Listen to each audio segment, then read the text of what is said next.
Hello everyone, welcome back to my YouTube channel government job fever.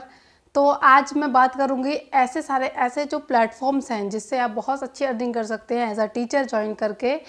तो इससे पहले मैंने एक वीडियो बनाया था जो अनअकैडमी पे था कि अनअकैडमी को आप कैसे ज्वाइन करें, और वहाँ पे भी बहुत अच्छी सैलरी आपको मिलती है अगर आप वहाँ पे टीच करते हो, वहाँ अपने सब्जेक्ट के अकॉर्डिंग कुछ पढ़ाते हो।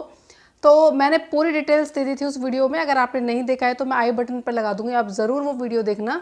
तो आई होप कि इसी सीरीज़ में ये वाली वीडियो भी आपको बहुत पसंद आएगी और आपके लिए कुछ हेल्पफुल रहेगी। तो आज मैं जिस प्लेटफॉर्म की बात कर रही हूँ वो है बायजूस। जी हाँ, जैसे अनअकैडमी एक प्लेटफॉर्म है वैसे ही बायजूस है, और बायजूस में बहुत ही अच्छी सैलरी प्रोवाइड करता है टीचर्स को। तो एक मैंने आपको पहले ही बोला था कि मैं जब तक किसी से बात नहीं कर लेती अच्छे से, या मुझे जैसे पता नहीं चलता है, तब तक मैं किसी चीज़ के ऊपर वीडियो बनाती नहीं हूँ आपके लिए, क्योंकि मुझे लगता है जिसका पर्सनल एक्सपीरियंस होता है वो ज़्यादा बेटर बता पाता है। तो मेरी ऐसे ही बात हुई थी एक मैम से, जो पहले जो मैम अनअकैडमी पे पढ़ाती थी, उन्हीं की फैमिली में रिलेटिव में कोई हैं जो कि बायजूस पे भी पढ़ाती हैं। तो उन्होंने बताया पूरा प्रोसेस, जो कि मैं आपके साथ शेयर करूँगी, तो आप बहुत ध्यान से वीडियो देखना। तो जब भी बायजूस पे कोई भी टीचर की वैकेंसी आती है तो वो पता चल जाता है एट अ टाइम, मतलब कि जैसे आप वेबसाइट पे उसकी चेक करते हो। अगर आप मिस भी कर देते हो तो डोंट वरी, मैं हूँ इस चीज़ के लिए, मैं आपको टाइम टू टाइम अपडेट करती रहूँगी। तो उन्होंने मुझे बताया कि इस पे आप छोटे बच्चे की क्लासेस से लेके बड़े लेवल के बच्चों तक कॉम्पिटिटिव एग्जाम्स को, जैसे कि आपका टेट है, टीचिंग का है, रेलवे का है, आईएएस का है, यूपीएससी जितने एग्ज़ाम कंडक्ट कराती है, आप सारे एग्ज़ाम की प्रिपरेशन इस प्लेटफॉर्म के थ्रू कर सकते हो।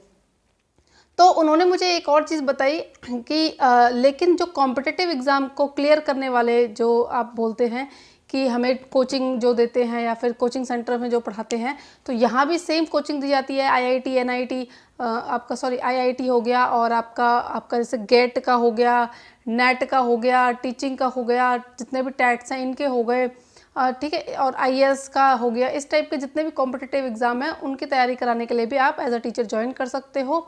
बट उन्होंने बोला है कि इस केस में क्या होता है, फ्रेशर से ज़्यादा वो ये देखते हैं कि अगर उस जो भी टीचर है वहाँ अप्लाई कर रहा है, उन्होंने खुद ही अगर ये एग्ज़ाम क्लियर किया हो, मतलब एटलीस्ट वन स्टेज उसकी क्लियर की हो, तो उसके चांसेस ज़्यादा हो जाते हैं। जैसे कि मैंने सीटेट एस्टेट क्लियर कर रखा है, तो अगर मैं वहाँ पे जाके अप्लाई करती हूँ बायजूस पे, तो मैं 100% वहाँ पे सिलेक्ट हो ही जाऊँगी, क्योंकि मैंने वो एग्ज़ाम ऑलरेडी क्लियर किया हुआ है। इसी तरीके से यूपीएससी आईएएस का एग्ज़ाम है, अगर उन्होंने प्री भी क्लियर कर रखा है तो थोड़े उनके चांसेस ज़्यादा होते हैं। ऐसा नहीं है कि जिन्होंने नहीं कर रखा उनको लेंगे नहीं, लेंगे, वो उनके एक्सपीरियंस को देखते हैं, उनका पढ़ाने का तरीका देखते हैं। बट उनके थोड़े से चांसेस होते हैं अगर कोई जो ऑलरेडी इस एग्ज़ाम में बैठ के उसको क्लियर कर चुका है, एक ही स्टेज भले ही, तो उसको चांसेस थोड़ा बहुत ज़्यादा देते हैं, और सैलरी भी उनकी बहुत अच्छी होती है। चलो मैं बताती हूँ नेक्स्ट, कि छोटे से लेके बड़े तक आप हर क्लास के लिए किसी भी पर्टिकुलर सब्जेक्ट के लिए अपने आप को एज आ वहाँ पे एनरोल कर सकते हो, वहाँ पे अप्लाई कर सकते हो। और वहाँ पे एक और चीज़ है कि आप कंटेंट राइटर हो, इस टाइप की पोस्ट भी बहुत सारी आती हैं, किसी के लिए भी आप अप्लाई कर सकते हो। मैं अभी टीचिंग की वैकेंसी के लिए बताऊँगी। तो सबसे पहले आप गूगल पे एक फॉर्म भरेंगे जिसमें आप अपनी जनरल इन्फॉर्मेशन भरते हैं। आप जब अपनी सारी डिटेल्स वहाँ पे डाल दोगे, उसके बाद होता है कि वहाँ पे जो आपका फॉर्म है वो रिव्यू किया जाता है उस टीम के थ्रू। जो टीम अगर देखती है, उनको लगता है कि हाँ आप अच्छा पढ़ा सकते हो, या उनको लगता है थोड़ा इंटरेस्टिंग है, तो फिर वो आपको मेल करते हैं। फिर उस मेल के थ्रू एक और आपसे वो फॉर्म भरवाएंगे। उस फॉर्म में आपकी पूरी डिटेल्स होंगी, क्या सब्जेक्ट आप पढ़ाना चाहते हो वो सारी होती हैं। उसके बाद फिर वो एक मेल करते हैं जिसमें आपको अपने सब्जेक्ट से रिलेटेड एक टॉपिक को चूज़ करके अच्छे से डेमो देना होता है, विदाउट एनी पीपीटी। वहाँ पे पीपीटी की नीड नहीं है। 15 मिनट का आपको डेमो देना है अपने। हर वहाँ पे लिखा होता है कि आप जनरल जो टॉपिक है आपका सब्जेक्ट है वो पिक नहीं करोगे, कोई अदर टॉपिक पिक करके आपको उस पर अच्छे से बोलना है, अच्छे से बताना है। तो वहाँ वो पूरा चेक करते हैं, और आपकी थोड़ी इंग्लिश अच्छी होनी चाहिए, वहाँ पे ये नीड होती है। अगर आपकी इंग्लिश अच्छी है तो आपके चांसेस ज़्यादा होते हैं सिलेक्शन के। जब आपका एक डेमो हो जाता है, उसके बाद आपको वो 12 जो टॉपिक होते हैं, एक 12 टॉपिक की लिस्ट देंगे, और आफ्टर डेमो आपके उन 12 टॉपिक्स में से वो क्वेश्चन आंसर पूछते हैं। और ये आपको एक दिन पहले, जब आपका डेमो क्लियर होगा उसके एक दिन पहले आपको बता दिया जाता है कि आप ये 12 टॉपिक अच्छे से तैयार कर लीजिए, और इसमें से वो फिर क्वेश्चन आंसर आपसे पूछते हैं। तो अच्छी बात है कि आपको पहले से टॉपिक पता है, और एज अ टीचर आपको एक दिन पहले बता रहे हैं, तो आप ईजिली उसके लिए प्रिपेयर कर सकते हो। तो इस टाइप से आपका कुछ क्वेश्चन आंसर का जो प्रोसेस होगा। उसके बाद फिर उनका क्या होता है कि बाद में आपको अगर आपका उन्हें सब कुछ अच्छा लगता है तो वो आपको एज अ टीचर एनरोल करा लेते हैं। बताते हैं कि पर सब्जेक्ट के अकॉर्डिंग अलग अलग कुछ दिन की ट्रेनिंग होती है और ट्रेनिंग टाइम में आपको पैसा दिया जाता है उसका।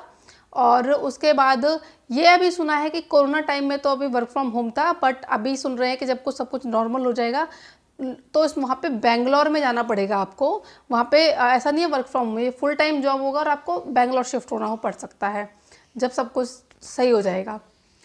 तो अगर सैलरी की बात करें, अगर फ्रेशर कोई है तो उन्होंने बताया कि 20,000 जो सैलरी है वो फ्रेशर्स को दी जाती है। अदरवाइज़ थोड़े से भी एक्सपीरियंस है तो उनको 50 से 70,000 पर सब्जेक्ट के अकॉर्डिंग, जो भी उनके सब्जेक्ट होती है जिस भी क्लास को वो पढ़ाते हैं। पर उन्होंने क्या बोला है कि वो शायद 5th या 6th क्लास को पढ़ाती हैं तो 60,000 उनको प्लस कुछ सैलरी है। एग्जैक्ट देखिए वो नहीं बताती क्योंकि इसमें लिखा होता है, उनके कॉन्ट्रैक्ट साइन होते हैं, प्रॉपर चीज़ें नहीं बताते हैं। लमसम सैलरी उनकी बता दी है उन्होंने, क्योंकि वो 2-3 साल से टीचिंग में थी, उनको एक्सपीरियंस भी था। तो 60-70,000 रुपये वो उस टाइम पे कमा रही हैं। और भी बहुत सारी चीज़ें होती होंगी इंसेंटिव वगैरह मिला के, बट उनको बहुत आराम से वो कहती हैं कि थोड़ा सा देखिए मेहनत है, काम भी है, वो तो हर जगह होता है, फ्री में तो कोई भी पैसे नहीं देगा। बट यहाँ पे बोलते हैं कि जितनी आप मेहनत कर लोगे उतनी अर्निंग है। आप जितनी मेहनत कर लोगे उतना ही आप पैसा बहुत आराम से यहाँ पे बना सकते हो, बहुत अच्छे से आप वहाँ पे अर्निंग कर सकते हो। तो अगर आपको भी टीचिंग का एक्सपीरियंस है और आप भी कोई इस टाइप का जॉब ढूंढ रहे हो जहाँ पे आप काम करने के लिए रेडी हो और उतनी ही बढ़िया आपको सैलरी भी दी जाएगी, तो फिर आप बायजूस पे ज़रूर अप्लाई करना है आपको। और हाँ, अगर जैसे कोई वैकेंसी आएगी तो मैं भी अपडेट करती रहूँगी, अदरवाइज़ आप इसकी वेबसाइट पर जाके भी चेकआउट कर सकते हैं। तो ये था आप आज का वीडियो। बायजूस के थ्रू भी आप बहुत बढ़िया अर्निंग कर सकते हो। टीचिंग के क्षेत्र में हो आप, या आपका फील्ड आईटी का हो, कंटेंट राइटर का हो, वहाँ हर तरह की जॉब मिलती है। तो जिस भी कैटेगरी के लिए अप्लाई करना चाहते हो आप बहुत आराम से अप्लाई कर दो। देखिए इतनी अच्छी सैलरीज तो बहुत कम ही मिलती हैं, ठीक है। प्राइवेट स्कूल कुछ ही होते हैं जो बहुत अच्छी सैलरी देते हैं। तो अगर आप चाहें तो आप ज्वाइन कर सकते हो। तो आप मेरे चैनल को सब्सक्राइब जरूर कर लेना, क्योंकि मैं ऐसे ही आगे भी वीडियोज़ भी लेके आऊँगी। और मिलते हैं नेक्स्ट वीडियो में, तब तक के लिए गुड लक।